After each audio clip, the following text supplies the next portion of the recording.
Ako mayabang po ako, hindi po ako mayaman. Basta po ba pera ko? Aray ko, di na ako kasalita.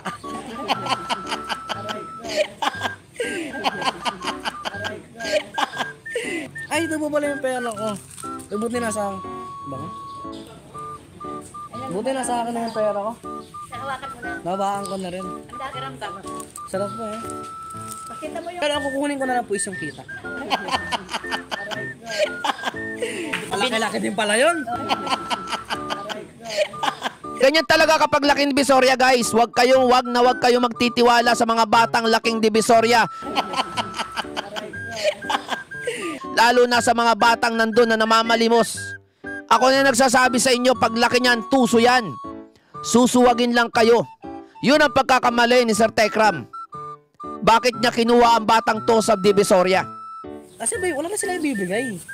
Harapin na po natin yung katotohanan na wala na silang ibibigay. Sige, yun na po yung 3 million lang sa kanila na. Pero kasi yung kita nila sa akin. Kukunin ko, sige. Yun na lang po yung kukunin ko sa kanila. Yung 3 million na yun, sa kanila na po yun. Almost 3 million sa kanila na. Pero ang kukunin ko na lang po is yung kita. Malaki-laki din pala yun. Yun talaga ang pagkakamali. At hindi niya naisip na kapag lumaki ang batang to, laking Divisoria yan eh. Tuso talaga yan. Di, totoo na naman po yung kasabihan nila ako mayabang eh. Kasi sabi po ako ng totoo.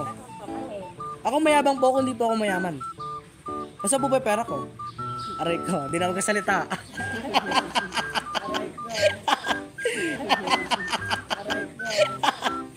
Ay, ito po pala yung pera ko. Buti nasa akin. Bang? Buti nasa akin na yung pera ko. Hawakan mo na. Nabaan ko na rin. Ang dakiramdam. Sarap po eh. Pakita mo yung ano mo.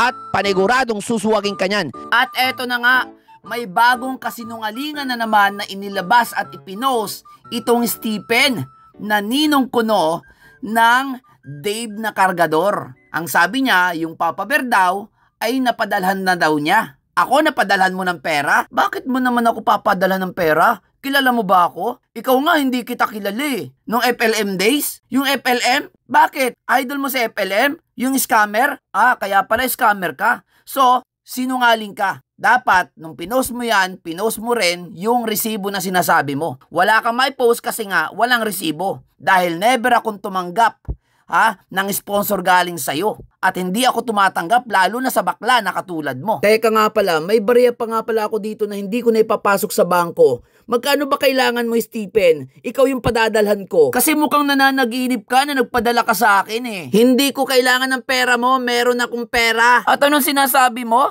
Ako, vlogger na bayaran? Sino magbabayad sa akin? Bakit ako magpapabayad? Aminin mo na lang kasi. Nang i-scam ka lang para meron kang maipantustos kay Biel o Lordy o Gasol. Uy, mga boss.